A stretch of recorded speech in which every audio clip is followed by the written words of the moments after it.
Bonjour, je suis Christelle Albaret, je suis psychopraticienne et préparateur mental et aujourd'hui je vais aborder avec vous la façon de se libérer des pensées négatives. Le premier test à faire, c'est de savoir si vous avez ou pas déjà le contrôle sur vos pensées.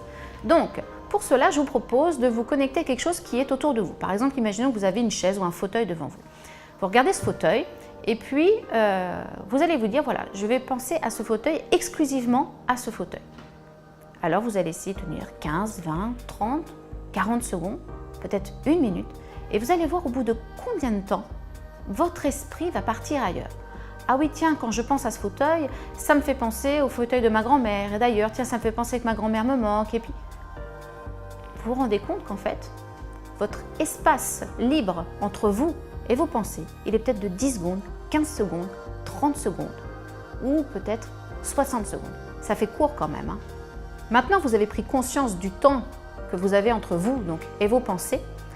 Refaire cet exercice comme une discipline tous les jours va vous permettre de justement créer un peu plus d'espace entre vous et vos pensées. Ça, c'est le point de départ.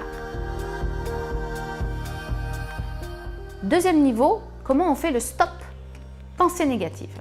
Alors la première chose, c'est de prendre conscience qu'il y a une pensée qui arrive à vous.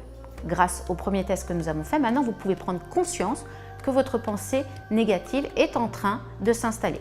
Je reprends l'exemple tout à l'heure de la voiture, vous sortez du travail et vous avez une pensée négative qui émerge. Donc d'abord, il faut prendre conscience que cette pensée est là. À partir de là, vous vous posez une question. Est-ce que cette pensée que j'ai là, maintenant, elle est utile? On n'est pas en train de dire que cette pensée n'est pas utile. Hein. Si vous devez remplir votre feuille d'impôt et puis que vous arrivez bientôt à la date limite, cette pensée est importante. Sauf que là, maintenant, vous êtes dans la voiture et cette pensée n'est pas utile maintenant. Elle est juste source de stress maintenant parce qu'à un moment donné, vous ne pouvez pas agir immédiatement. Dans 99% des cas, vous allez vous rendre compte que la réponse est non. Si c'est le cas, eh bien, puisque vous prenez conscience que ce n'est pas utile, vous arrêtez, vous appuyez sur pause. Une fois que c'est fait, eh bien vous mettez autre chose à la place de positif. Ça peut être un souvenir agréable, la prochaine soirée avec vos amis, penser à vos vacances ou tout simplement un moment de détente lorsque vous allez rentrer ce soir. Si la réponse est oui et que cette pensée est utile maintenant, alors là, bien entendu, vous allez tout simplement passer à l'action. Il n'y a pas de pensée négative puisque vous passez à l'action. Et comme je l'ai souvent dit, le fait de passer à l'action, c'est vraiment l'antidote à la peur et aux pensées négatives. Si je passe à l'action, je suis déjà à un autre endroit. Une fois que vous avez terminé ce principe, il faut savoir qu'il faut recommencer autant de fois que c'est nécessaire. Je m'explique. Ça veut dire qu'en fait, une pensée négative va donner lieu à une autre pensée négative qui elle-même va encore pousser une autre pensée négative. Par conséquent, il faut renouveler cette expérience du stop pensée autant que nécessaire, jusqu'à ce que vous vous retrouviez dans une pensée neutre, voire une pensée positive. En complément, cette technique va vous permettre de revisiter aussi votre discours intérieur, qui était jusqu'à présent peut-être plutôt négatif et qui lui donc va revenir dans le neutre, et puis du coup vous permettre de pouvoir partir beaucoup plus sur des pensées positives et donc créatives pour vous. Je vais vous donner une astuce que l'on pratique avec les sportifs de haut niveau, qui se passe à 3 niveaux. Dans un premier temps, ce sur quoi on va travailler, c'est sur la pacification mentale, justement cet exercice du stop pensée.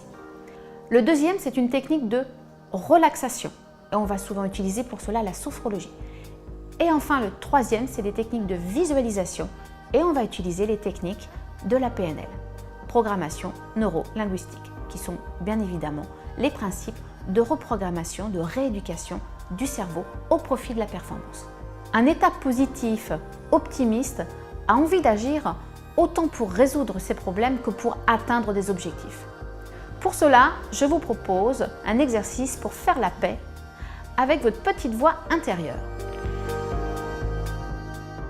Pour cela, je vous propose de réaliser une liste des 10 petites choses qui alimentent en vous du stress, de la colère, de la peur, de l'amertume. Ensuite, je vous propose d'en choisir un, celui qui vous semble ici maintenant le plus défavorable et sur lequel vous auriez envie d'agir. Et à partir de là, vous proposez un discours bienveillant, empathique, positif qui pourrait remplacer ce discours défavorable. Et là, vous avez le droit d'être inventif. Maintenant que c'est fait, répondez aux 5 questions suivantes. Est-ce que cette phrase est rédigée de façon affirmative? Est-ce que cette phrase est rédigée au présent?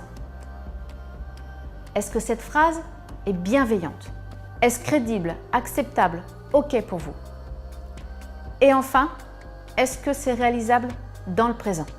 Ce que je vous propose, c'est de prendre un temps d'assimilation et de décider qu'est-ce que vous avez envie de mettre en action maintenant. Prendre conscience que les pensées négatives, c'est une tendance vraiment invalidante en chacun d'entre nous dont nous ne sommes pas forcément conscients, mais qui modifie notre rapport à nous-mêmes et notre rapport à l'autre, c'est un premier pas important.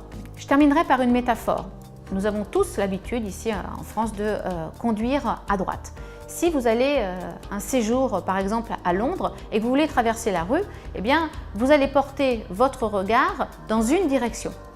Lorsque vous arrivez à Londres, il va falloir mettre votre regard dans la direction inverse. Et vous avez pu remarquer, il vous faut un temps d'adaptation pour qu'en fait votre regard s'inverse. C'est exactement la même chose avec les pensées négatives, c'est-à-dire que c'est une discipline, il suffit de rééduquer le cerveau et c'est donc accessible pour chacun d'entre nous.